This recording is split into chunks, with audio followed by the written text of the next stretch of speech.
네, 먼저 기도하고 시작하겠습니다. 주님, 지금의 세상은 자신의 유익과 행복을 위해 한 생명을 죽이는 것을 인권이라 그리고 진보라 칭송하고 있습니다.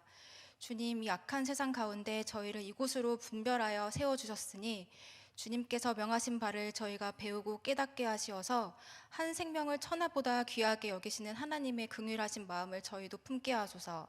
살아계신 우리 주 예수 그리스도의 이름으로 기도드립니다. 아멘.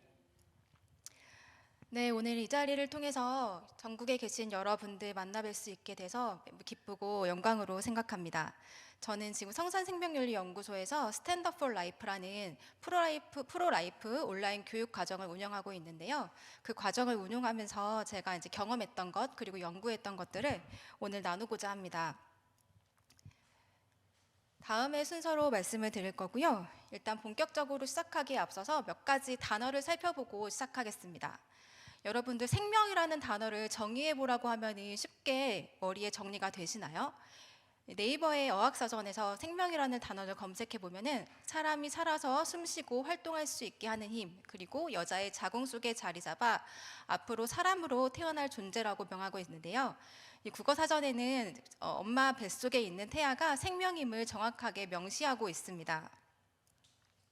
그리고 오늘 자주 등장하게 될 프로라이프, 프로초이스에 대한 단어를 살펴보겠습니다. 영어에서 프로라는 접두사의 뜻은 무엇을 친애하다, 옹호하다라는 뜻인데요. 그래서 프로라이프는 낙태를 반대한다는 의미를 갖고 프로초이스는 낙태를 찬성한다는 의미를 갖습니다.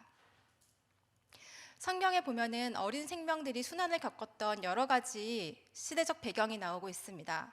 우선 이스라엘 백성들이 이집트 땅에서 번성하고 창대한 민족이 되자 바로는 그들의 세력이 더 커질 것을 두려워하여서 이스라엘 민족의 사내 아이가 태어나거든 나일강에 던지라고 명합니다.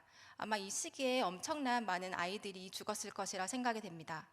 그리고 이스라엘 백성들은 가나안 사람들의 이방신인 몰렉신을 섬기기 시작하는데요. 몰렉은 멜렉이라는 왕이라는 뜻의 멜렉과 주인이라는 뜻의 바알의 합성어로서 부유함과 행복을 주는 신을 의미합니다. 하나님께서는 이 몰렉에게 자녀를 불태워서 바치는 제사를 하면 반드시 죽여야 한다고 명령을 하셨지만 이스라엘 백성들은 끊임없이 가나안 사람들의 풍습을 쫓아 행합니다. 그리고 그 이후에도 시간이 지나도 이스라엘 사람들은 끊임없이 그 몰렉 신에게 제사를 지내는데요. 특별히 도벳이라는 사당을 건축하고 그곳에서 자녀들을 불에 살랐는데 그곳에 자리가 꽉 차서 더 이상 안치할 자리가 없을 만큼 매장했다고 합니다. 그래서 하나님께서는 그 땅을 죽음의 골짜기라고 명하셨는데요. 이제 가나안 사람들이 세력을 평창하여 이제 북아프리카까지 진출을 하였을 때 그 땅에서 실제로 인신 제사의 풍습이 그대로 남아 있는 어린 아이들의 잔해가 발견되었습니다. 바로 이 밑에서 보시는 이 사진에 나오는 현장인데요. 현재 오늘날의 튀니지에 해당하는 곳으로서 이곳에는 항아리에 불에 타다 남겨진 어린 아이들의 수천 개의 시신의 유골이 남아져 있습니다. 그리고 이제 예수님이 태어나실 무렵 헤롯 왕은 예수님이 자신의 정치 경쟁자가 될 것을 두려워하여 예수님을 없애기 위한 목적으로 그때를 기준하여 동방 박사에게 설명을 들은 그때를 기준하여 2살 아래의 모든 아이들을 죽이도록 명합니다. 하지만 헤롯 왕의 이러한 노력에도 불구하고 하나님의 구원의 역사는 한치도 손상되는 일이 없었습니다. 그리고 우리나라에서 2019년 4월 헌법재판소는 사회적 경제적 사유가 있는 경우에 여성들의 낙태를 자기 결정권이라는 이름하에 보호해야 된다고 명했습니다. 특정한 시기까지 국가는 생명보호의 수단 및 정도를 달리 정할 수 있다고 했는데요.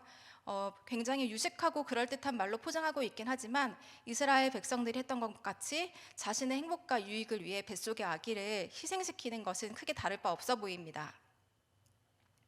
이것은 비단 우리나라뿐만이 아니라 전 세계에서 지금 동일하게 목격되고 있는 사건입니다. 2022년에 WHO는 낙태에 관련한 새로운 가이드라인을 제시했는데 안전한 낙태를 여성과 여아의 기본 건강권으로 인정하고 모든 국가가 낙태에 대한 규제를 철폐할 것을 권고했습니다.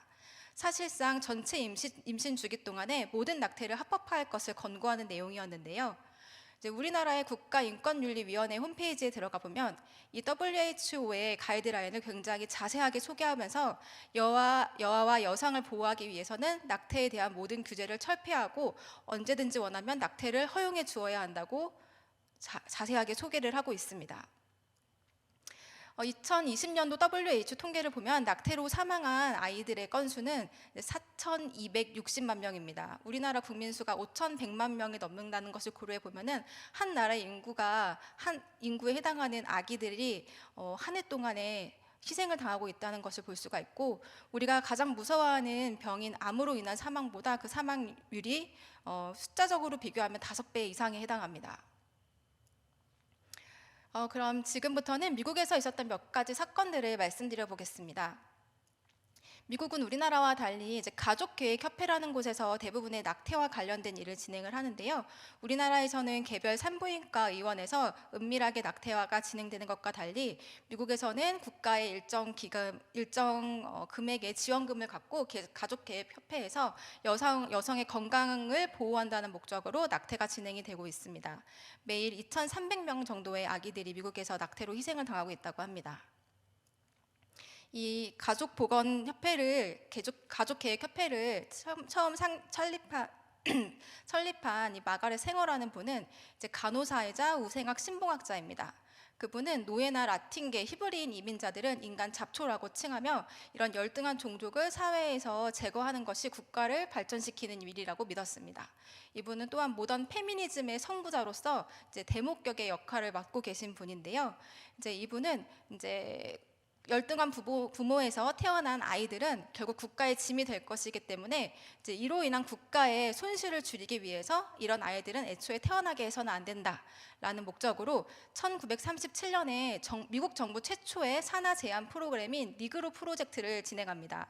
이 프로젝트를 통해서 수많은 흑인 아이들이 낙태를 당하거나 유산을 당했고, 이때 흑인 목사님들이 의도적으로 협력을 하여 이 프로젝트가 진행되었다고 합니다. 그로부터 50년 많은 세월이 흐르고 작년 6월 달에 미국 대법원은 로데 웨이드를 공식 폐기합니다. 로데 웨이드 판결은 낙태권을 미국의 헌법으로 보장하는 권리라고 판결했던 과거의 사건이었는데요. 이런 대법원의 판결이 있었음에도 대부분의 미국인은 여전히 이 판결이 부당하고 낙태는 합법화되는 게 옳다고 믿고 있습니다. 이런 상황에서 과연 로데 웨이드는 어떻게 폐기가 되었을 수 있는지 그 부분에 대해서 여러분과 오늘 집중적으로 나누고 싶습니다. 말씀드린 것처럼 1973년에 이제 미국의 연방 대법원은 여성의 낙태권은 사생활권에 포함되는 헌법적 권리라고 인정을 했습니다. 이 때문에 지난 49년간 미국에서는 6,200만 명의 아기들이 목숨을 잃었는데요. 하지만 이 사건에는 당시 원고였던 노마 맥코비라는 여성이 임신 사유를 강간이라고 위증을 했고, 연방 대법원의 대법관의 가족들 중 일부가 실제로 낙태 기관에 근무를 하고 있었으며, 이 여성의 그 사생활권이라는 이 권리는 사실 굉장히 생소했던 법적 용어인데 그것을 억지로 해석하는 과정에서 법리적인 문제를 일으키는 등 매우 많은 문제들을 안고 있었던 판결이었습니다. 미시시피주에서 2018년도에 주지사가 낙태 금지 기준을 20주에서 15주로 변경하는 법안에 사인을 합니다. 이 법이 통과되고 나서 미시시피주의 유일한 낙태 시술 기관이었던 잭슨 여성건강기구는 이제 보건장관을 상대로 항소를 하는데요. 이제 이 항소에는 15주 이상의 낙태를 제한하는 것이 위헌인가, 그리고 로데 웨이드 판례는 과연 위헌인가, 이것에 대한 심리를 다루게 되었습니다. 이 소송은 이제 도널드 트럼프 대통령이 즉위하던 시절에 벌어졌던 일인데요. 트럼프 대통령은 사실 과거에는 자기가 프로 초이스라고 인터뷰를 했었지만 공화당의 대선 후보가 되고 난 이후부터는 자신은 프로 라이프고 낙태를 근절하고 생명을 보호하는 일에 앞장서겠다고 공공연하게 말을 했었습니다. 그리고 마이크 펜스 부통령은 미국 역사상 가장 프로 라이프에 헌신적으로 뛰어들었던 정치인 중 한 명인데요. 이분은 정치석상이나 아니면 일반 행사장에서 상관없이 자기는 프로 초이스며 프로 라이프이며 이것에 대해서 난 철회할 뜻이 없다라고 공공연히 말씀을 하셨습니다. 실제로 트럼프 대통령 당시에는 무분별한 낙태를 제한하기 위한 여러 가지 정책들을 통과시킵니다. 예를 들어서 이제 해외에서 낙태를 조장하는 시민 단체에 세금을 후원하는 멕시코 시티 정책, 그런 세금 지원을 금지하는 멕시코 시티 정책을 통과시켰고, 중국의 강제 낙태 정책과 연관되어 있는 유엔 인구 기금 지원을 중단시켰으며, 의료진들이 낙태 및 의사 조력 자살을 거부할 수 있는 거부권을 허용하였고, 그리고 무엇보다 그 독실한 천주 교도로 알려져 있는 에이미 코니 베럿 대법관을 임명하였습니다. 여기 계신 9분이 이번에 그 역사적인 판결을 이끌었던 9명의 미국 대법관이신데요. 그 중에서 이 5분이 이제 보수 대법관으로서 이번 판결에 중요한 영향을 미쳤습니다. 6월에 이제 최종 결과가 나오기 전에 5월에 이분들이 작성한 1차 초안이 유출이 되는 일이 있었는데, 이 유출서에는 로데웨이드 판례는 처음부터 완전히 잘못됐다. 그렇기 때문에 이것은 뒤집어야 될 때가 되었다. 이런 내용들에 대한 요지가 담긴 것이 한 언론사를 통해서 출판이 됐고, 그 이후로부터 이 5명을 향한 공식 공격적인 테러와 그리고 실질 살인 협박이 이어지자 이분들은 거주지를 떠나서 은신처에 도피해 있는 일도 벌어졌습니다. 그리고 프로라이프적 가치로 운영하고 있는 여러 단체에 대한 실질적인 공격과 테러가 일삼아졌고, 실제로 미국에서는 이제 프로라이프 운동을 하시는 분들이 이렇게 프로초이스로부터 공격을 받아서 실제로 상해를 입는 경우가 꽤 흔하게 일어나고 있습니다. 미국에서 이제 로데웨이드가 공식 폐기가 되었기 때문에 이제 각 주는 자신의 주 상황에 따라서 낙태 관련 금지 법안을 마련할 수 있게 되었는데요. 이제 예상되기로는 최대 26개에서 31개 주에서 낙태권을 제한할 움직임을 보이고 있습니다.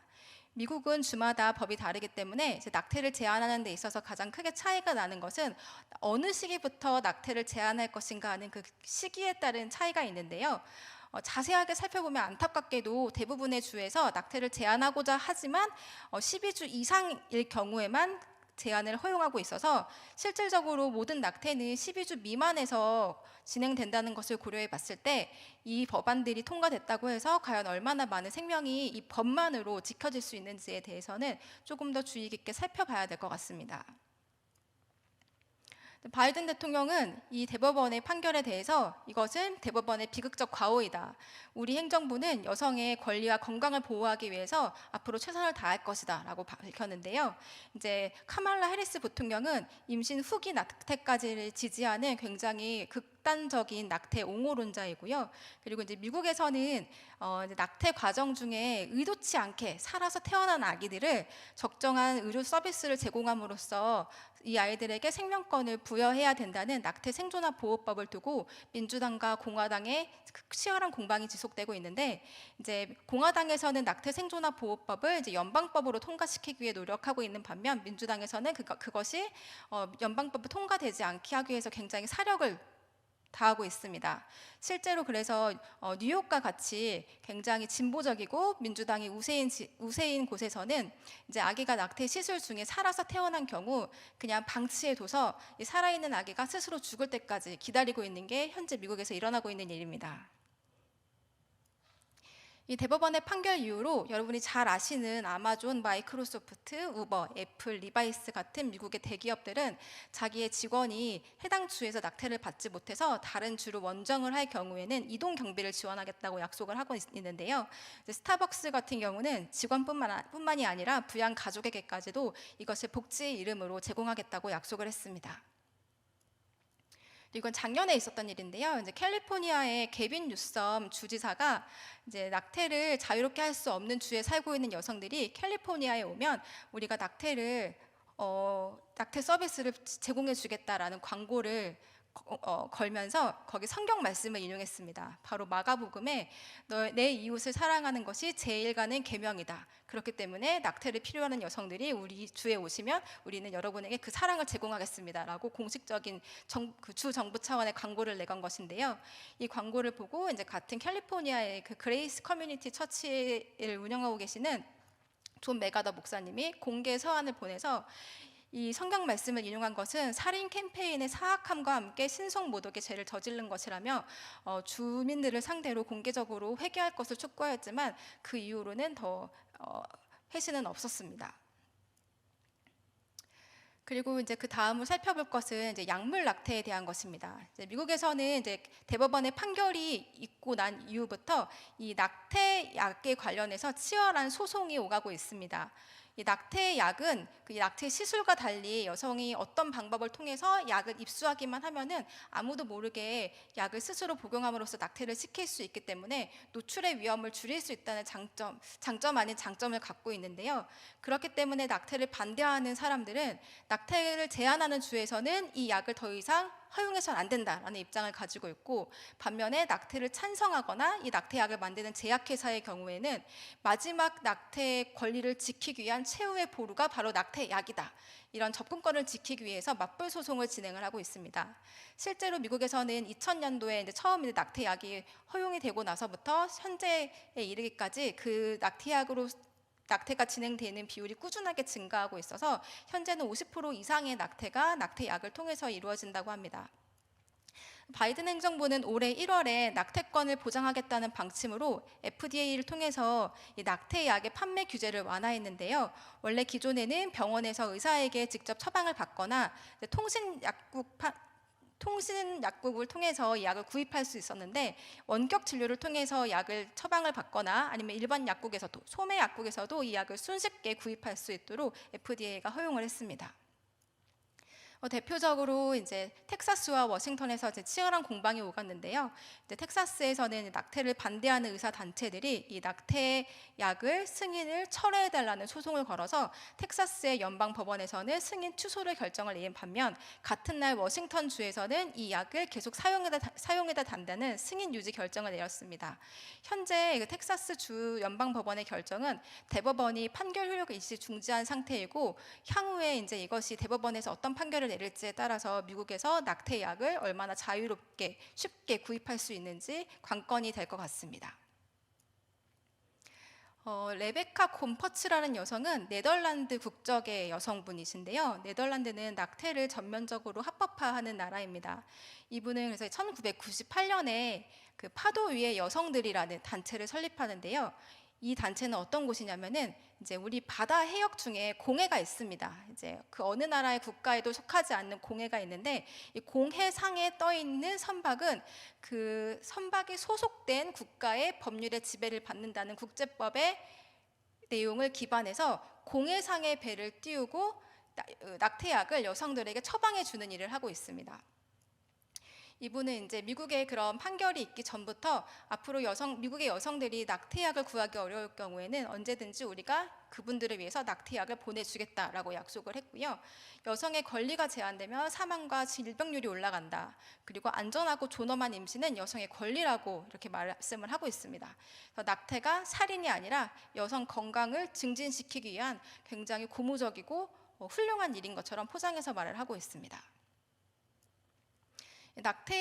약물 낙태는 이제 두 가지 약물을 복용함으로써 이루어지고 있는데, 이제 첫 번째로는 이제 미페프리스톤이라고 하는 약을 복용하게 되면 여성 자궁에 이제 내막에 혈류를 공급하는 그런 여러 가지 작용들을 착용시킴으로써 태아가 또는 배아가 영양분이나 산소, 수분을 공급받지 못하고 결국 말라 죽게 하는 약입니다.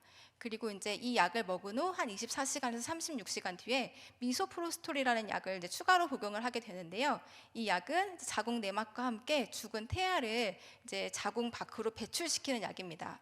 이 과정 중에 굉장히 심한 출혈이 일반적으로 관찰이 되고, 이제 대부분의 미국 여성들은 이 약을 병원에서 처방받는 게 아니라 그 처방받은 약을 집에 와서 복용을 하기 때문에 집에서 이제 이런 일들을 겪게 됩니다. 이 약은 이제 대부분의 이 약을 복용한 여성들이 한 2주 정도의 출혈을 겪게 되고, 8%는 이제 30일 이상 출혈을 겪는 경우도 있습니다. 그리고 이게 특별히 어떤 의사의 진단이나 초음파 검사 없이 그냥 처방이 되고 있는 약이기 때문에 여성의 건강 상태를 정확하게 파악하지 않은 상태에서 이 약을 먹은 경우에는 사망을 일으킬 수도 있고, 그리고 임신 주수에 따라서 실패율이 굉장히 기하급수적으로 올라가는데요. 전 세계적으로 이 약은 굉장히 안전한 약으로 지금 모두 인식하고 있는 상황입니다. 실제로는 그렇지 않지만 많은 사람들이 이 약을 안전한 약이라고 생각하고 그 건강한 낙태를 위해서 이 약을 전 국가가 허용해야 된다, 이러는 게 세계적인 추세입니다. 우리나라의 경우에는 2021년 7월에 현대약품이 이제 미프즈미소라는 낙태 약물을 허가해달라는 신청을 냈었는데요. 당시 이제 문재인 정권의 식약처와 그리고 민주당 여성 의원들 그리고 여성 단체들은 이 약의 허가를 위해서 굉장히 큰 노력을 기울였지만 이제 산부인과 의사회와 이제 좁혀지지 않는 의견 대립 등으로 인해서 결국 현대약품이 이걸 자진 철회를 하게 됩니다. 그래서 아직까지 우리나라에서는 합법적으로 약물 낙태를 할 수가 없는데요. 하지만 인터넷에 조금만 검색을 해보면은 이제 온라인 약국을 통해서 여성들이 이 약을 구할 수가 있고, 이제 대부분의 인터넷 블로그나 그리고 뉴스에는 이 낙태약을 안전한 약이기 때문에 우리나라에서도 여성들을 위해 하루빨리 허용을 해야 된다라는 의견이 거의 90%, 낙태약을 검색하면 90%의 이상의 내용이 이런 내용들로 가득 차 있습니다. 다음은 이제 그 로데웨이드 판결을 폐기하기까지 이제 미국의 교회와 프로라이프 활동 단체들은 어떤 일들을 하고 있었는지 여러분들께 말씀드리고자 합니다. 이 일은 괜히 그냥 어느 날 하루아침에 눈 뜨고 일어나 보니 일어난 일들은 아니고요. 각양각계의 교회 지도자들과 일반 성도들 그리고 프로라이프 활동 단체들이 유기적으로 협력해서 50년 동안의 기도와 눈물의 땀을 쏟은 곳입니다. 이분들이 이 판결을 역전시키기 위해서 해마다 이렇게 광장에 모여서 국가를 위한 회개와 중보 기도를 했고, 그리고 연례 행사들을 통해서 일반 시민들에게 끊임없이 프로라이프의 가치를 알리기 위해서 노력을 매진해 왔습니다. 미국에서 이제 낙태 문제는 이제 공화당과 프로라이프 활동단체 그리고 복음주의 기독교, 그 중에서도 남침례교가 굉장히 중요한 역할을 맡고 있는데요. 오늘은 이제 그 남침례교의 중요한 역할들과 그리고 중요한 그 인사들의 역할들 그리고 프로라이프 활동 단체들의 활동 면면을 여러분에게 말씀드리도록 하겠습니다. 이제 교단별로 안타깝지만 낙태권에 대한 입장은 굉장히 스펙트럼이 광범위하게 이루어져 있습니다. 이제 남침례교 같은 경우는 그 중에서도 낙태를 전면 반대하는 굉장히 이제 보수적인 입장에 속해 있고요. 이제 그 외에 뭐 장로교나 침례교나 루터교회는 낙태권을 일부 지지하거나 완전 지지하는 입장을 보이고 있습니다. 아마 차별금지법의 내용도 이 교단별로 크게 여기 나와 있는 표와 다르지 않을 거라 생각이 됩니다. 남침례교는 미국에서 가장 큰 개신교단이고 전체 복음주의 기독교 평균과 비교했을 때 대부분의 낙태는 불법이어야 한다, 그리고 성경을 문자대로 믿는다라고 믿는 성도들의 비율이 압도적으로 높습니다. 그래서 이렇게 문화, 신학적으로 보수적인 색깔을 가지고 있고요. 1971년부터 낙태에 대해서 남침례교는 정기적인 결의안과 그리고 특별한 이슈들이 생길 때 특별 결의안을 발표해 오고 있습니다. 이제 1970년대 초반까지만 해도 미국 교회들은 낙태 문제에 대해서 크게 관심이 없었습니다. 그래서 미국 카톨릭 주교회가 낙태 반대의 유일한 종교적 협의체였는데요. 안타깝게도 남침례교는 1971년과 74년에는 낙태를 허용하는 입법을 만들어야 된다, 낙태 찬성을 촉구하는, 합법화를 촉구하는 입법 옹호안에 대한 결의안을 발표를 합니다. 이렇게 보수적인 그런 교단이 어떻게 이런 입장을 밝힐 수 있었는지 그 시대적 배경을 살펴보면, 당시에 이제 교단 내에 자유주의 신학이 우세하면서 성경의 무호성을 부인하고 성경을 상징적으로 해석하고자 하는 사람들의 그 비율이 크게 증가했습니다. 그래서 1970년도에 침례교 주일학교 이사의 설문조사에 따르면 70%의 목사님들이 산모의 정신적, 신체적 건강 보호를 위해서 낙태를 지지한다고 밝혔고, 그리고 이제 침례 신문 사설에는 로데웨이드 판결을 통해 종교의 자유, 인간의 평등, 정의가 진보되었다는 글이 실리기도 했습니다. 그리고 남침례교 신학교 폴 사이먼 교수는 하나님은 낙태에 찬성한다는 입장을 밝히기도 했습니다. 그럼 어떻게 다시 이 남침례교는 낙태권을 반대하는 입장을 밝힐 수 있었을까요? 1976년 로데웨이드 판결이 통과되고 3년이 지나면서 처음으로 남침례교는 낙태는 인간 존엄성에 대한 성서, 도덕, 영적 문제임을 인정하고 낙태권을 반대하는 결의안을 처음으로 발표를 합니다. 이렇게 할 수 있었던 배경에는 당시 에드리언 로저스 목사님을 이제 총회장으로 선출하면서 지도자의 신학적 입장이 극명하게 변했고요. 그리고 낙태에 대한 신학적인 연구가 축적이 되면서 태아를 온전한 사람으로 보는 성경의 관점을 명시하게 됩니다. 예를 들면 신약에서 8번이 사용되었던 아기라는 단어는 6번은 이미 태어난 아기를 지칭하는 말이었고 2번은 자궁 속의 세례 요한을 지칭하는 말이었다. 그리고 예레미야 1장과 시편 139장은 낙태 반대를 확증하는 성경 구절로 주지했고, 이런 연구들이 축적이 되면서 낙태에 찬성했던 목사님들이 회심하는 일이 일어났습니다. 그리고 뿐만이 아니라 의학이 발달하면서 임신 초기에도 태아의 심장 박동과 뇌활동이 존재하고 수정 순간 수장란에 고유한 DNA가 존재한다는 과학적 사실, 그리고 로데 웨이드 이후 급격하게 낙태율이 증가하는 것을 보면서 이 남침내 교회 신학자들과 목사님들은 이 낙태 문제에 대해서 우리가 얼마나 깨어서 반응해야 되는지 이제 크게 느끼는 계기가 되었습니다. 남침내교는 이제 부분 분만 낙태 금지를 달성하는데도 꽤 중요한 역할을 했는데요. 이제 이 부분 분만 낙태는 이제 클린턴 대통령이 이제 공식적으로 통과시킨 낙태 방법으로서 주로 이제 임신 후기 아이들이 어느 정도 커서 기존의 방법으로는 낙태가 어려울 경우에 시행되는 방법입니다. 이제 아기들을 엄마 뱃속에서 일부만 이제 꺼낸 다음에 이제 약물을 주입한다던가 이제 여러 가지 외부 시술을 통해서 아기를 죽이는 건데요. 이 과정 자체도 굉장히 잔인할 뿐만이 아니라 비교적 이렇게 낙태가 된 아기들은 다른 방법으로 엄마 뱃속에서 아기를 낙태하는 것과 달리 아기의 장기들이 온전히 보존된 상태로서 아기들의 엄마 배 밖으로 꺼낼 수 있기 때문에 이런 아기들의 장기나 조직이 여러 연구소나 뭐 화장품 회사 같은 곳에 밀매되고 있는 굉장히 그런 의심을 낳는 낙태 시술법 중에 하나였습니다. 클린턴 대통령이 이 부분 분만 낙태를 허용을 하자 이제 남침내교는 이것을 반대하는 결의안을 끊임없이 발표를 했고, 이제 차기 대선 때 모든 공화당 후보에게 대통령이 되면 이것을 철폐해 줄 것을 요구하는 결의안을 발표합니다. 그리고 이제 부시 대통령이 당선되고 나서 이것을 다시 한번 이것을 금지시켜 줄 것을 다시 한번 확인하는 요구를 하고, 실제로 부시 대통령은 2003년에 이 부분 분만 낙태 금지법을 통과시킵니다. 그리고 이제 2007년에 최종 대법원의 판결에서도 이 낙태 금지법은 합헌이라는 판정을 받게 됩니다. 그래서 이렇게 그 끔찍한 낙태를 막는 것에도 남침내교가 큰 기여를 했고요. 그리고 2003년에는 로데 웨이드 30주년 결의를 맞이해서 과거 성경에 위배되는 낙태를 동의했던 것을 반성을 하고 향후 우리는 로데 웨이드 폐지를 위해서 지속적인 행동을 해 나아갈 것이며, 낙태 문제뿐만이 아니라 줄기세포 연구 그리고 인간과 동물의 하이브리드를 만드는 그런 비윤리적인 것들에 대해서도 끊임없이 관심을 갖고 행동을 할 것을 결의를 하게 됩니다. 이제 미국의 복음주의자들이 낙태 반대 운동에 적극적으로 참여할 수 있는 동기를 부여해 준 인물이 프란시스 셰퍼 목사님이십니다. 이분은 이제 낙태 자유화는 악의적 세속 국가의 결과물이라고 평가를 했는데요. 유물론적 그리고 인본주의적 세계관이 인간 생명의 존엄성을 위협하고 결국 이는 국가의 부도덕을 낳았다. 그리고 이분은 이 낙태를 허용하면 결국 영아 살해 및 안락사와 연결되는 문제를 낳을 것이다라고 예견을 하셨는데, 지금 오늘날 우리 주변에서 일어나고 있는 사건들을 살펴보면은 이분이 얼마나 선각자로서 이 앞일을 예견하고 있었는지 우리가 알 수가 있습니다.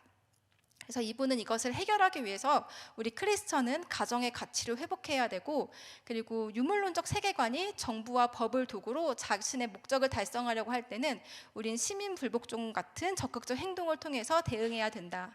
그리고 크리스천들은 기독교 바탕의 법을 회복할 수 있도록 우리 자신의 고유의 투쟁을 지속해야 된다고 설파하였습니다. 그리고 이제 제리 포렐 목사님, 침례교 목사님이신데요. 이분은 종교의 자유를 정치적 권리로 확대하기 위해서 교회 안에서의 활동뿐만이 아니라 이 활동을 정치적 보수주의와 협력하는 계기를 마련하신 인물입니다. 이분은 모랄 메이저리티, 한국말로 번역하면 도덕적 다수 정도 될 텐데요. 이 단체를 설립해서 이제 가정에 대한 가치를 지키기 위해서 선거, 정치에 참여하는 종교적 연합을 구축합니다. 이분은 또한 낙태에 대한 전략적 변화를 꾀하셨는데요. 과거에 이제 낙태에 대해서 개인의 도덕성 측면만을 강조했던 것에서 벗어나 낙태를 방치하는 것은 국가가 생명권 보호 의무를 저버리는 것이다. 그리고 이것은 국가가 가정을 직접적으로 공격하는 행위이다. 라고는 반론적 틀을 마련함으로써 젊은 세대들이 조금 더 적극적으로 이 반낙태 운동, 프로라이프 운동에 들어올 수 있도록 기틀을 마련하셨습니다.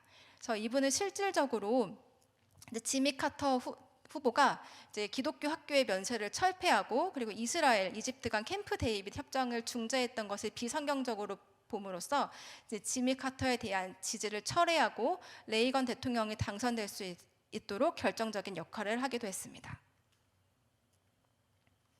미국에서는 이제 현재 70개 이상의 프로라이프 활동 단체들이 활동하고 있는 건데요. 이는 이제 구글에서 검색하는 것만 저희가 세어본 건데 아마 실질적으로 여기 검색되지 않는 단체까지 합하면 아마 100여 개 이상이 되지 않을까 짐작이 됩니다.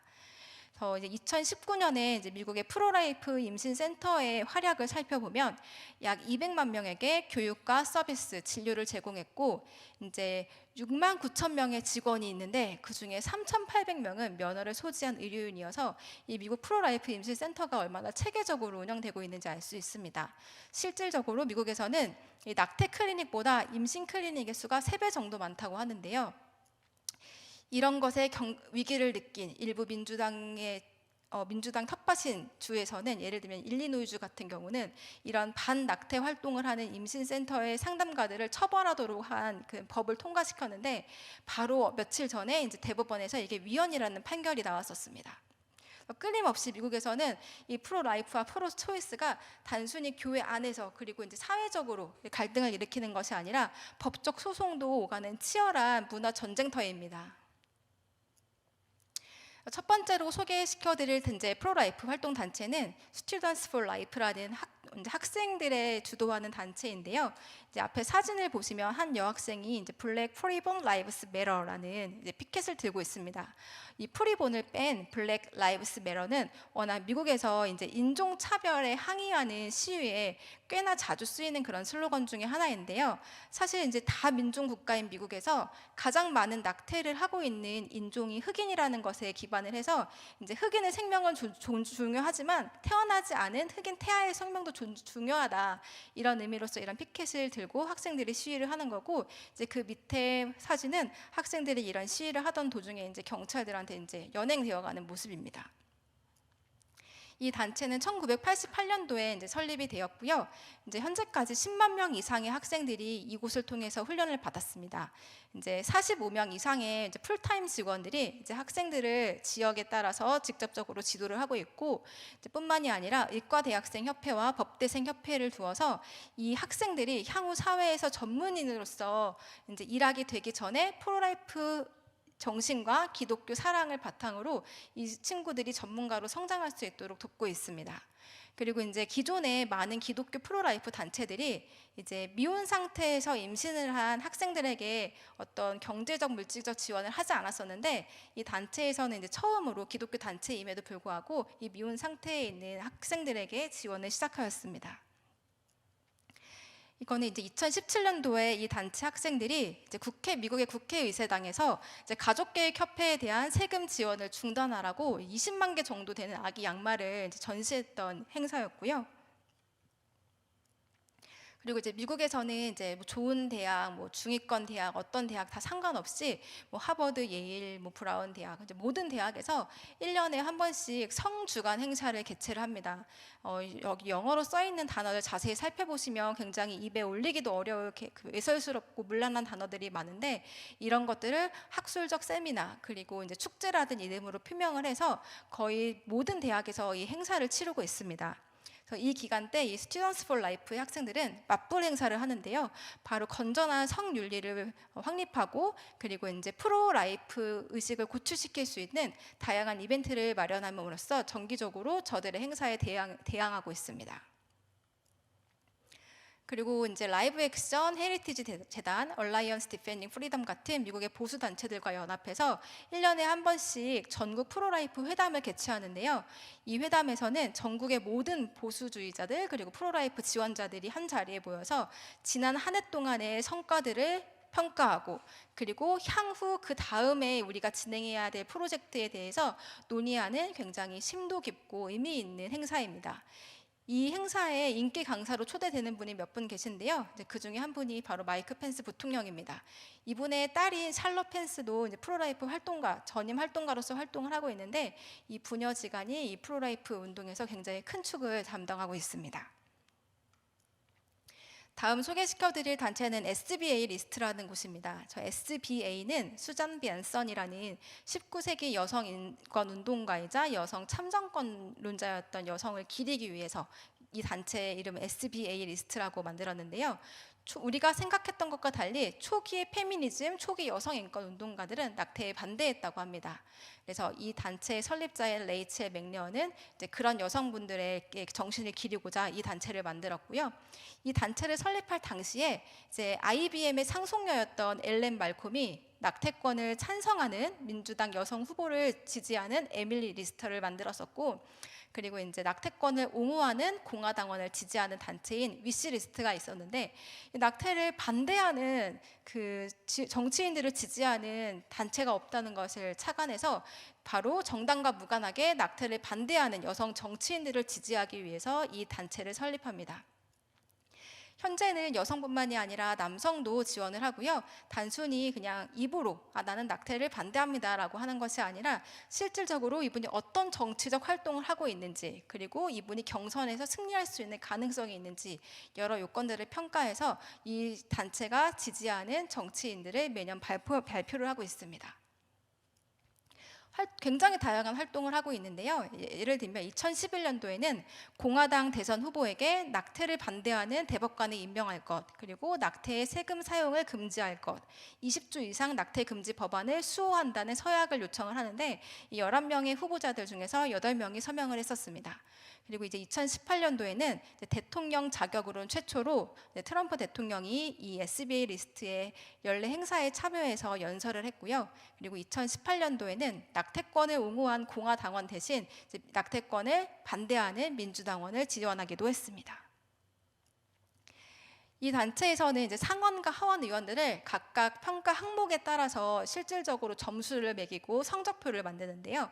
예를 들면 상원 의원 같은 경우에는 아까 말씀드린 이 낙태 생존화 보호법을 연방법으로 통과시키기 위해서 어떤 노력을 기울이고 있는지, 그리고 이제 오바마 케어의 형태로 세금을 통해서 낙태를 지원하는 것을 방지하는 하이드 수정안을 강화시키는데 얼마나 노력을 기울이는지, 이런 것들이 평가 대상에 포함이 됩니다. 실질적으로 이렇게 그런 평가를 통해서 각각 정치인들이 받은 성적표를 이제 A부터 F까지 매긴 건데요. 이걸 홈페이지를 통해서 공개를 하고 있습니다. 그래서 선거철이 되면은 이제 어떤 후보가 몇 점을 받았는지, 그래서 우리 단체는 공식적으로 어떤 후보를 지지하는지 이런 것들을 발표를 하고 있고요. 그리고 이제 SBA 리스트의 이제 필드 팀은 한 4,000명 정도 되는 선거 운동원을 보유하고 있습니다. 그래서 이분들이 이제 주요 접전지 유권자들을 방문해서 이제 방문자들과 대화도 하고 설득도 하게 되는데요. 이제 이분들이 보통 한 선거 때 만나는 유권자들이 방문하는 인원이 460만 명 정도 된다고 합니다. 그래서 이분들이 그런 유권자들을 만나서 여러 가지 어떤 일들이 있었는지 또 그걸 정리해서 홈페이지에 올리고 있는데, 예를 들면 이분들을 만나서 지지하는 정당을 바꿨다든지, 아니면 6개월에 태어난 미숙아가 얼마나 그 건강한 모습으로 잘 자라고 있는지, 이런 여러 가지 사례들을 또 홈페이지에 정리해서 올리고 있습니다. 다음 소개시켜드릴 단체는 라이브 액션이라는 단체입니다. 아마 꽤 유명한 단체라서 들어보신 분들도 계실 거라고 생각이 되는데요. 앞에 빨간 옷을 입은 이 라일라 로즈라는 분이 이 단체를 설립하신 분이고, 프로라이프계의 여전사라고 할 수 있는 그런 분입니다. 굉장히 엄청난 일들을 하고 계신데요. 이분은 학교를 다니지 않고 홈스쿨링을 받았다고 합니다. 그래서 이제 10대 초반에 아빠의 서재에 꽂혀 있던 낙태 핸드북에서 임신 10주에 낙태된 아기의 사진을 접하고 큰 충격을 받습니다. 그래서 13살 때 이웃 주민들에게 우리 주위에서 낙태가 꽤 많이 행해지고 있는데 우리는 낙태를 반대하는 정치인에게 투표해야 된다, 이런 편지를 이웃들에게 전달하는 게 이분의 프로라이프로서의 첫 활동이었습니다. 그리고 이제 15살이 됐을 때는 12명의 친구들과 함께 라이브 액션을 설립하고 그 이후에 UCLA라는 대학교에 진학을 하게 되는데요. 당시에 학교가 임신한 학생들에게 어떤 지원을 해주는 게 아니라 낙태 시술소를 소개시켜주는 학교의 실태를 폭로하기도 했습니다. 그리고 이분이 설립한 이 라이브 액션이 유명해지게 된 게 바로 가족계획협회 잠입 취재 때문인데요. 이분이 이제 상담을 받는 여성으로 이제 위장을 해서 가족계획협회를 이제 방문하여 상담을 받는 과정 중에서 이제 가족계획협회가 법적인 어떤 절차나 부모의 고지 없이 미성년자들에 대한 불법적인 낙태를 시술하고 있고, 그리고 임산부들에게 거짓된 정보를 제공함으로써 생명을 지키지 않고 손쉽게 낙태를 할 수 있게 돕는다든지, 아니면 실질적으로 흑인을 비롯한 소수인종 낙태에 저 가족계획협회가 적극적으로 개입하는 것들을 취재를 하고 영상으로 찍어서 폭로하기도 했습니다. 이 라이브 액션이 굉장히 잘하는 강점 중에 하나는 바로 끊임없이 미디어 컨텐츠를 제작한다는 것인데요. 그 중에서도 이 낙태 수술을 영상을 시청하고 낙태에 대해서 의견이 변화가 있는지 시민들을 길거리에서 인터뷰하는 영상이 이 단체의 트레이드 마크 중에 하나입니다. 실질적으로 대부분의 시민들은 낙태 영상을 보기 전까지는 나는 여성들의 인권을 지지하는 사람이기 때문에 이 낙태는 합법적으로 보호되어야 된다, 이런 입장을 밝혔지만, 실질적으로 뱃속의 아기가 어떤 모습인지, 그리고 낙태 과정은 어떻게 이루어지는 것을 보고 나는 아기가 이런 모습인지도 몰랐고 낙태가 이렇게 진행되는 건지도 몰랐다, 이런 것을 알게 된 이상 나는 더 이상 낙태에 찬성할 수 없다 라는 내용을 담은 영상들인데요. 실질적으로 미국에서 낙태를 하기 위해서 낙태를 검색했다가 이 영상이 워낙 유명하니까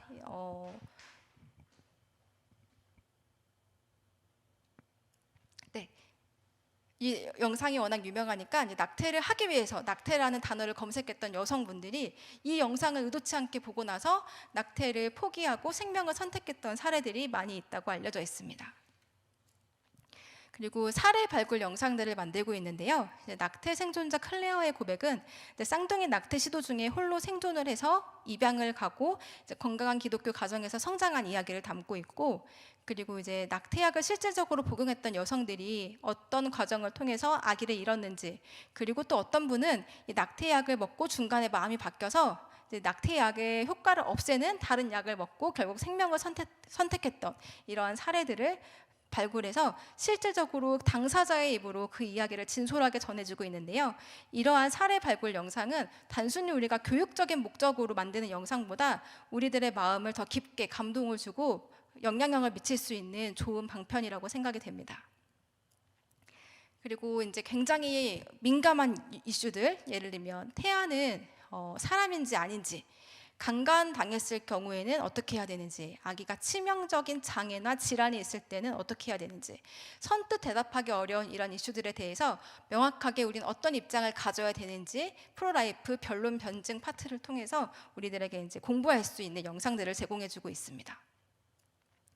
아까 말씀드린 대로 이제 낙태와 장기 조달 실태에 대한 이제 여러 가지 폭로 영상들을 만들기도 하고요. 그리고 이제 프로라이프 도서, 우리나라에는 굉장히 아직 그 저변이 미미한데요. 이제 미국에는 이제 생명 존중하는 이 프로라이프 도서가 굉장히 활발하게 출판이 되고 있습니다. 그런 도서나 이제 의류 스티커와 같은 굿즈 제작에도 힘쓰고 있고, 그리고 이제 온라인 프로그램인 라이브 액션 대사 프로그램을 운영하고 있습니다. 이제 오프라인에서 교육을 받기가 실질적으로 굉장히 어려운 것을 감안해서 이제 사람들이 온라인에서 훈련을 받으면 이제 지역에 같은 훈련을 받았던 사람들과 네트워킹을 형성해 줌으로써 이 라이브 액션의 각종 프로젝트를 효율적으로 달성하기 위해서 이런 훈련 과정을 운영을 하고 있습니다. 지금까지 이렇게 미국의 사례들을 보시면 미국 정말 부럽긴 한데 내가 할 수 있는 일은 아직 없을 것 같다. 용기 내서 피켓팅까지는 해봤는데 그 이상 뭘 할 수 있을지는 잘 모르겠다. 그리고 하고는 싶은데 혼자 할 용기는 없다. 같이 할 친구가 있으면 좋겠다. 아마 여러 가지 생각이 드실 거라 짐작이 됩니다. 그래서 다음에는 그럼 우리는 무엇을 해야 될지 조금 더 현실적인 방안을 말씀드리고자 합니다.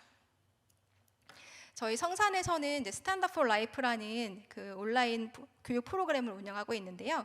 그 생명을 위해서 배우고 행동하자를 비전으로, 그리고 지식과 지혜를 겸비한 프로라이프 활동과 양성을 미션으로 하고 있습니다. 2021년에 시작해서 현재까지 이제 11기가 운영이 되고 있고요. 그 차별금지법과 이제 낙태법을 막기 위해서 이제 굉장히 물심양면으로 애쓰고 계시는 이제 국민의힘 3선 의원이신 조혜진 의원님이 고문으로 수고해주고 계십니다. 다음 과정을 이제 7주 동안 배우시게 되는데요. 100% 무료입니다. 그리고 이제 특별히 아까 말씀드린 굉장히 민감한 이슈에 대해서 자세하게 공부하실 수 있고요. 그 위에 보이는 사진에 나오는 아기는 실질적으로 이제 미국에서 엄마가 이제 강간을 당해서 임신을 했는데 아기를 포기하지 않고 생명을 택해서 지금 이렇게 예쁘게 커가고 있는 아기의 모습입니다. 일주일에 한 번, 그러니까 주일 저녁에 이제 온라인 미팅을 하고 이제 7주 동안의 과정을 모두 다 100% 완료하신 분들께는 저희가 프로라이프 빌더로 임명을 해드리고 있습니다. 그래서 위에 보시는 이제 카드들은 이 임명되신 프로라이프 빌더 분들이 이 교육을 받고 무엇이 달라졌는지 소중한 그런 후기를 나눠주고 계시고요. 저희가 이제 교육만 무료로 시켜드리는 게 아니라 이거를 잘 완료하신 분들께는 이제 소정의 상품도 드리고 있습니다. 그리고 현재까지 이제 한 100여 명 정도의 프로라이프 빌더가 이제 배출이 됐는데요.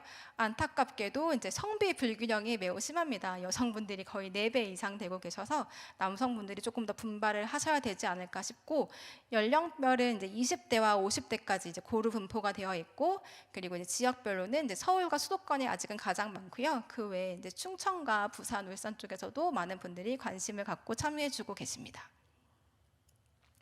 단순히 저희 프로그램이 이제 교육용 프로그램이 아니라는 것을 제가 이제 시간이 갈수록 많이 느끼는 게, 이제 많은 분들이 예상외로 실질적으로 내가 낙태를 했거나 또는 나의 지인과 가족들이 낙태를 하는데 기여를 했던 경우도 있었고, 유산과 불임의 상처가 있으신 분들이 꽤 많다는 걸 알게 됐습니다. 이제 이 분들이 저희와 함께 이제 공부를 하시면서 이제 회개와 회복이 되는, 정말 하나님이 만지시는 그 순간들을 여러 느낄 수 있었는데요. 이 강의를 시청하고 계시는 많은 분들께서도 저희 과정에 관심을 가져주시고 함께 참여해 주시면 좋을 것 같습니다. 그동안은 저희가 이제 워낙 온라인 프로그램이고 또 이제 코로나 때문에 이제 공개석상에서 행사를 하기가 굉장히 어려웠는데, 작년 겨울에 처음으로 홈커밍 데이를 했습니다. 전국 각지에서 이제 KTX를 타고 많은 분들이 모여주셔서 저희 이제 홈커밍 데이를 잘 치를 수 있었고요. 이제 앞으로 매년 이제 홈커밍 데이를 진행하려고 계획하고 있습니다.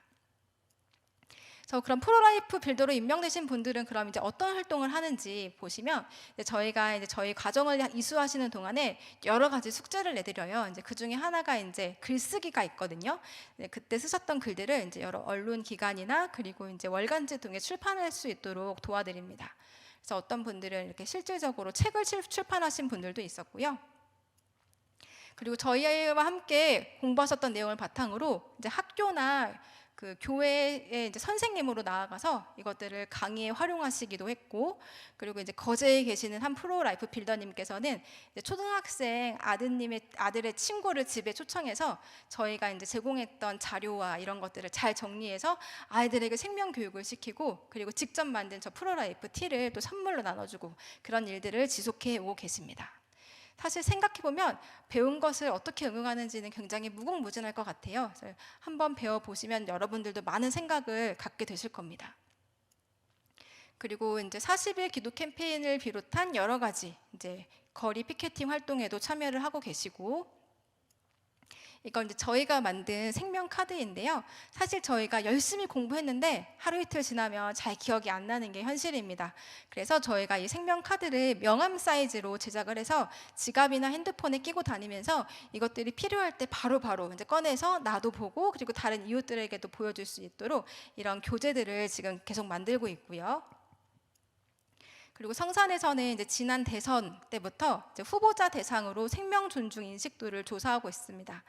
아직까지는 이제 정치인들의 참여와 관심도가 저조하고 시작 단계이긴 하지만, 이제 앞으로는 우리나라도 SBA 리스트가 하는 것처럼 이 정치인들에게 유권자들이 생명에 대해서 얼마나 큰 관심을 갖고 있는지 끊임없이 알림으로써 우리가 어떤 한 후보자를 선택할 때 있어서 이 프로라이프 의식과 행동이 중요한 그런 기준이 되는 때가 오기를 소망을 합니다.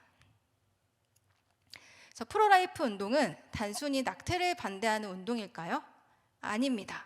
바로 낙태를 반대하는 것뿐만이 아니라 성경적 세계관으로 무장해서 하나님이 부여하신 인간의 존엄성을 지키는 모든 활동을 말합니다. 그렇다면 프로라이프 운동의 가장 큰 장애물은 무엇일까요? 프로 초이스 그룹일까요? 바로 낙태에 대한 무관심입니다. 왜냐하면 무관심한 분들은 기존에 어떤 법이 존재하는지 알아보고 싶은 의지도 없고, 그리고 막연히 나는 좋은 사람이고 싶고 여성의 인권을 존중하는 착한 사람이고 싶기 때문에 법에 저항할 힘도 없습니다. 그래서 막연히 스스로를 프로 초이스라고 인식을 하게 되는데요. 친구 따라 강남 간다는 말이 있는 것처럼 미국에서는 친구 따라 프로라이프가 되고 있습니다. 우연히 친구를 통해서 프로라이프를 알게 된 어린이들, 청년들이 이것을 보고 나니 그 꿈틀거리는 그 마음의 감동과 열정을 주체할 수가 없어서 더 열심히 배우고 더 열심히 이런 활동에 참여하고 또 다른 친구를 이곳으로 초대하고, 이런 선순환을 통해서 미국의 프로라이프 단체들이 지금 굉장히 많은 젊은 MZ세대들로 진행이 되고 있는데요. 이런 미국의 사례를 우리나라에도 벤치마킹을 해야 된다고 생각합니다. 그리고 이제 이런 청년들을 교육할 때 단순히 낙태는 나쁜 거야, 낙태는 살인이야, 이렇게 우리가 답을 정해서 알려주는 게 아니라 실질적으로 자궁 속 태아는 어떤 과정을 거쳐서 성장해 나가는지, 그리고 낙태는 어떤 과정으로 이루어지고 낙태된 아기의 모습은 어떤지, 그리고 초미숙아가 지금 의학의 발달로 얼마나 성공적으로 생존할 수 있는지, 이런 것들의 사례를 구체적으로 알려주는 게 굉장히 중요한데요. 이 옆에 보시는 사진은 이 아기가 처음에는 이제 볼펜보다 조금 더 큰 21주에 태어난 미숙아였는데, 당시에 이제 의료진들은 살 가능성이 이제 0%다. 그래서 아기를 포기하라고 부모한테 말했지만 이제 부모님이 아기를 포기하지 않고 결과적으로 이제 지금 이렇게 예쁘게 잘 성장하고 있는 모습, 이런 것들을 젊은이들에게 보여주면 굉장히 큰 도전을 받습니다. 그럼 이제 구체적으로 어떤 일을 시작해 볼까요? 일단 여러분은 공부를 하셔서 남을 줘야 합니다. 그러기 위해서는 서플에 스탠드 업 포 라이프에 등록을 하셔야겠죠. 왜 공부를 해야 되냐면 요즘은 양심이 무뎌진 시대이기 때문에 단순히 그거 하면 안 돼, 나쁜 거야 라고 말해주면 아무도 귀 기울이지 않습니다. 왜 하면 안 되는지 1번부터 10번까지 구구절절히 알려줘야지 사람들이 납득을 합니다. 그래서 여러분들은 첫 번째로 공부해서 남주기를 실천을 하셔야 되고요. 그리고 두 번째로는 안 해본 일에 도전해봐야 됩니다. 사실 많은 분들이 이제 피켓팅에 주저하는 이유가 남들이 날 이상한 눈으로 보는 게 싫어서, 이제 그리고 괜히 원치 않는 시비가 붙을까봐, 이런 것들을 이유로 말씀하시는데, 실제로 피켓팅에 참여해 보시면 얼마나 우리한테 무관심한지, 그리고 그 무관심이 얼마나 내 마음을 상처가 되는지 아마 경험해 보실 수 있을 겁니다. 그리고 또 많은 분들이 이제 SNS 활동, 특히 크리스천들이 SNS 활동하는 거를 굉장히 꺼려하시는데요. 하지만 대부분의 젊은이들이 정보를 얻는 곳이 바로 이 SNS입니다. 유튜브의 쇼츠나 인스타그램, 이런 굉장히 짤막한 자료를 통해서 젊은 친구들이 자료를 얻고 정보를 얻기 때문에 프로라이프 활동을 알리기 위해서는 여러분들도 온라인 전사가 돼서 SNS 활동을 시작하셔야 됩니다. 그리고 용기를 내서 교회 안에서 소그룹을 만들어 보시기를 추천을 드립니다. 그냥 너무 자연스럽게 처음부터 막 엄청난 주제를 꺼내는 게 아니라 내가 최근에 이런 강의를 들었어, 이렇게 짧게 시작하는 그 한마디가 바로 여러분의 교회 안에서 프로라이프를 알리고 생명을 존중하는 그 신앙을 성장시킬 수 있는 계기가 될 거라고 생각을 합니다. 그리고 세 번째로는 지갑을 여셔야 되는데요. 우리의 사랑은 따뜻한 말만으로는 충분하지가 않습니다. 여러분이 실질적으로 지갑을 열어서 이제 미국처럼 피부 프로라이프 임신 지원 센터에 물질적 후원을 하셔야 됩니다. 우리나라에 이제 기독교적 신앙을 가지고 이제 임신 지원 센터를 운영하시는 분들이 작지만 많이 있으십니다. 이분들이 아직까지는 그 물질적 지원이 굉장히 미미하기 때문에 단체를 운영하는 데 많은 어려움을 겪고 계신데요. 여러분들의 지갑을 열어서 실질적으로 사랑을 증명해 주실 것을 추천을 드립니다. 그리고 정책과 입법 과정에 적극적으로 참여를 하시도록 추천을 드리는데요. 조혜진 의원님의 말씀에 따르면 그 지역구 의원에 찾아가서 민원을 넣는 게 생각보다 꽤 강력한 힘이 있다고 합니다. 그래서 여러분이 잘 공부하셔서 지역구 의원을 찾아가서 이제 민원을 넣거나 아니면 만나기 어려운 경우에는 이제 보좌관들에게 전화로 민원을 넣는 것, 이런 것들 해보시기를 추천을 드리고요.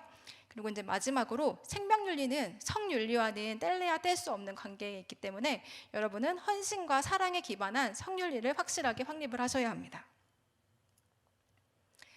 예수님께서 이제 말세에 고통하는 때가 이르면 세상이 어떻게 변할 것인지를 저희한테 미리 말씀을 해주셨는데요. 여기에 있는 모든 내용들이 아마 우리가 요즘 보고 있는 현실인 것 같습니다. 그런데 이렇게 악한 세상에서 살다 보니까 우리 크리스천들도 같이 사나워지고 언제든지 싸울 준비가 되어져 있고 분노하고 쉽게 분노하는 일들을 흔히 보지 않나, 그리고 나조차도 그런 모습을 갖고 있지 않나 생각이 드는데, 잘 생각해 보시면 우리의 이 선한 싸움은 사람을 상대로 이기기 위해서 하는 것이 아닙니다. 우리의 싸움의 상대는 보이지 않는 영적 권세라는 것, 그렇기 때문에 우리가 누군가를 공격하고 정죄하는 그런 것들은 자제하고 우리의 신앙과 우리의 사랑을 잘 드러낼 수 있는 여러분들의 따뜻한 마음이 충분히 드러날 수 있게, 특히 이 생명 존중 활동, 프로라이프 활동에서는 그게 너무나 중요합니다. 그런 것들을 유념을 해주시고, 하지만 교회 내에서는 매우 정확한 언어로 설명을 하셔야 합니다. 두루뭉실하게 교회에선 설명하시면 안 되고요. 그래서 다음에 보시면 어떤 말들을 사용하는 게 좋을지 몇 가지 예시를 갖고 왔는데, 요거는 이제 일반 대중을 상대할 때, 프로라이프가 뭔지 잘 모르는 분들을 상대로 할 때 쓰시면 좋은 말들과 나쁜 예시입니다. 낙태는 살인입니다. 성경이 말하기를 당신이 낙태를 하면 살인자입니다. 이런 말보다는 감동을 줄 수 있고 우리가 생명을 사랑하는 사람이라는 것을 잘 알려줄 수 있는 그런 언어들을 사용하실 것을 권장드립니다. 다음 이제 한국의 프로라이프 단체들, 작지만 이제 많은 단체들이 성장하는 과정 중에 있고, 그리고 이제 막 시작하려는 단계에 있습니다. 여러분들 여기 있는 단체들 잘 기억해 두시고 어떤 단체를 도울지 한번 생각해 보시는 것도 좋을 것 같고, 그리고 끊임없이 이 단체들의 기도와 그리고 물질적 후원으로 함께 해 주실 것을 부탁을 드립니다. 그래서 이제 마지막에 제가 갖고 온 사진은 이 여성의 이런 캐치프레이즈 사진은 워낙에 이제 여성 해방론자들이 여성의 강인함을 이제 홍보하기 위해서 이제 70년대, 60년대 그때 사용했던 그런 이미지인데요. 이제 진정한 여성 인권은 어떤 그 강인한 여성은 뭐든지 할 수 있어, 이걸 주장하는 것이 아니라 여성과 아기와 생명을 보호하는 것이 바로 진정한 여성을 지키고 보호하고 인권을 존중하는 일이다. 이제 그런 문구가 굉장히 마음에 와닿아서 여러분과 이제 함께 나누기 위해서 가지고 왔고요. 이제 2019년도에 헌법재판소의 판결 이후에 이제 아직까지 우리나라에는 대체 입법이 마련되지 않아서 입법 공백 상태에 머무르고 있습니다. 이제 이 나라에 생명을 살리는 선한 법이 세워지고, 그리고 이제 교회 안에서뿐만이 아니라 이 프로라이프 운동이 하나의 큰 문화로 미국과 같이 성장할 수 있도록 여러분께서 큰 관심을 가져주시고, 그리고 정말 그 동성애를 하나님께서 미워하시는 것만큼 뱃속에 자녀를 죽이는 것이 하나님이 얼마나 가증히 여기시는 일이신지, 그리고 그것들이 범람하는 땅을 하나님이 반드시 심판하신다고 말씀하셨던 것을 우리가 꼭 기억하고 함께 이 일에 전진해 나가시길 간곡히 부탁을 드립니다. 네, 그러면 오늘 강의는 여기까지이고요. 이제 마지막으로 기도하고 마치도록 하겠습니다. 주님, 이 악한 시대에서 혈기와 분노로 세상을 상대하는 것이 아니라 우리가 늘 주의 편에 서기를 결단하고 믿음의 선한 싸움을 감당할 수 있는 사람들이 되게 하여 주시옵소서. 그리하여 저희를 생명을 지키는 주님의 거룩한 세대로 세워주셔서 이 땅에 생명을 사랑하는 법이 세워지고 주님의 사랑을 온 천하에 드러낼 수 있는 주의 백성들로 주님께서 분부하신 그 사명을 온전히 감당하고 주님 오실 길을 예비하게 하여 주시옵소서. 살아계신 우리 주 예수 그리스도의 이름으로 기도드립니다. 아멘. 네, 감사합니다.